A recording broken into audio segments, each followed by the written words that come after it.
দেখুন এখন পর্যন্ত যেটা গোনা হয়েছে মাত্র 25% হয়নি। অতএব এটাকে ব্যবহার করে আমাদের বিরোধী পক্ষ অনেক কিছু বলার চেষ্টা করছে।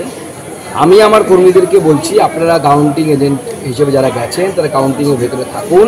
আমি নিজে আছি, শেষ আসি আমরাই আসবো। আমি বলছি তৃণমূলের থেকে একটি হলেও আমরা সিট বেশি পাবো। এখন আমাকেও দেখাচ্ছে আমরা পিছিয়ে আছি, আর 3টে রাউন্ড আমাকে দিন, আমি এগিয়ে যাবো। তো সেরকম প্রত্যেকের হিসেব আছে কত রাউন্ডে মানুষ এগোয়। শুরুতে যে গ্যাপ ছিল সেটা অনেকটাই কমছে। হ্যাঁ, আমার নিজেরই যেমন প্রথম শুরুতে হচ্ছে প্রায় 2 রাউন্ডে বা 12,000 গ্যাপ হয়ে গেছিলো। এখন পঞ্চম রাউন্ডের শেষে সেই গ্যাপ হচ্ছে 2,481।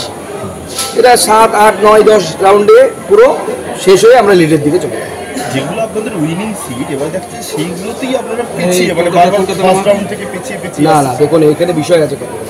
যেমন বালুরঘাট আমরা গতবার জিতেছিলাম, কিন্তু বালুরঘাটে গতবার 3টে রাউন্ডে আমরা পিছিয়েছিলাম।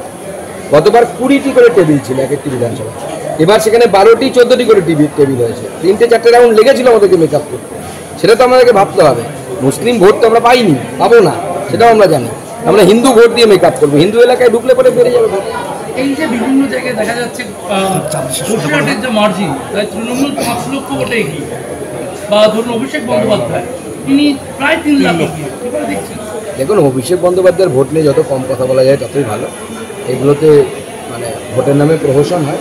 অতএব অভিষেক বন্দ্যোপাধ্যায়ের মার্জিন নিয়ে কথার ভাবনা চিন্তা করার দরকার। অভিষেক বন্দ্যোপাধ্যায় ভোটে জিতে আসুন, তারপরে কোথায় থাকবেন উনি আগামী দিনে ঠিক হবে। জেলে থাকবেন না বাইরে থাকবেন। আমার মনে হয় দিলীপ দা জিতে যাবে, অত চিন্তার কিছু নেই। দিলীপ দা জিতে যাবে।